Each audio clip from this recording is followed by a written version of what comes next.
Assalamualaikum warahmatullahi wabarakatuh. Alhamdulillah. Alhamdulillah Rabbil Alamin. Wassalatu wassalamu ala asrafil anbiya'i wal mursalin wa ala alihi wasahbihi ajma'in. Amma ba'du. Pertama-tama dan yang paling utama, marilah kita panjatkan puji dan syukur atas kehadiran Allah, Tuhan yang Maha Esa, yang Maha Penyayang, sayangnya tiada terbilang, yang Maha Pengasih, tak pernah pilih kasih.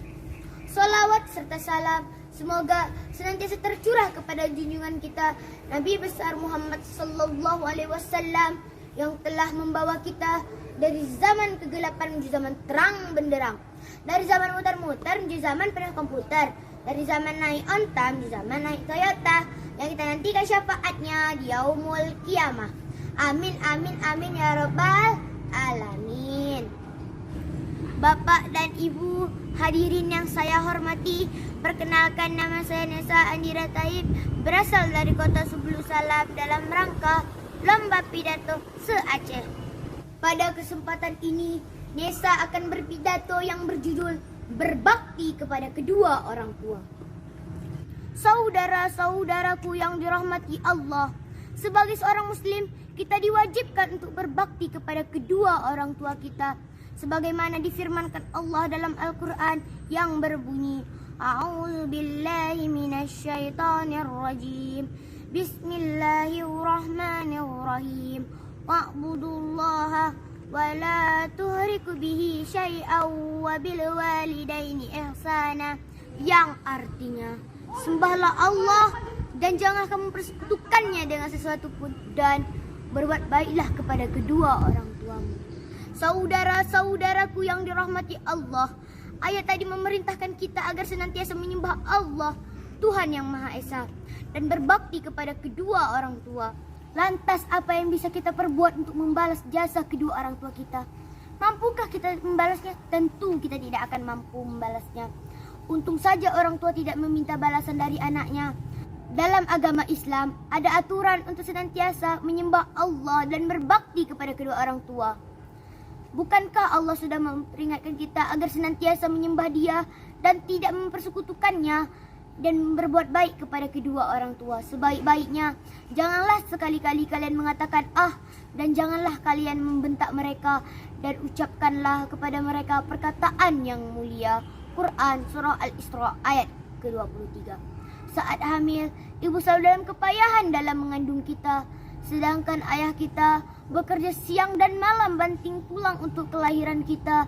Begitu pula saat lahir, mereka mencurahkan segala kasih sayang kepada kita. Bahkan sampai sekarang kasih sayangnya sangat besar tiada terkira. Subhanallah, betapa mulianya jasa kedua orang tua kita. Pada suatu hari ada seorang sahabat bertanya kepada Rasulullah SAW, siapakah yang patut memperoleh penghormatan terbaik dariku, wahai Rasul? Ibu, jawab Rasul singkat. Lalu siapa lagi, wahai Rasul? Sahabat kembali bertanya. Lalu Rasul menjawab dengan jawaban yang sama, yaitu ibumu. Lalu siapa lagi, wahai Rasul? Sahabat kembali bertanya. Rasulullah masih memberikan jawaban yang sama hingga ketiga kalinya, yaitu ibu. Lalu siapakah lagi, wahai Rasul? Tanya sahabat untuk keempat kalinya.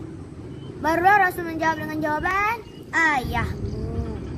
Karena itu, barang siapa yang durhaka kepada kedua orang tua, niscaya Allah akan turunkan siksa dan neraka sebagai balasannya. Panasnya minta ampun. Pokoknya panas banget, ratusan kali lipat daripada api di bumi ini. Nah, sebagai generasi salih dan salihah, marilah kita senantiasa berdoa untuk kedua orang tua kita. Allahumma ghfirli dzunubi wali walidayya warhamhuma kama rabbayani shaghira. Artinya, ya Allah, ya Tuhanku, ampunilah dosaku dan dosa kedua orang tuaku. Sayangilah mereka sebagaimana mereka menyayangiku dikala aku masih kecil. Saudara-saudaraku yang dirahmati Allah, sebelum menutup tausiah, Nesa berpantun dulu ya. Coba amati pohon kelapa, buahnya lebat, banyak manfaat. Bila bakti pada ibu bapa tentu selamat dunia dan akhirat. Demikian yang dapat saya sampaikan. Mohon maaf atas segala kekurangan dan kesalahan. Wabillahi taufiq wal hidayah. Assalamualaikum warahmatullahi wabarakatuh.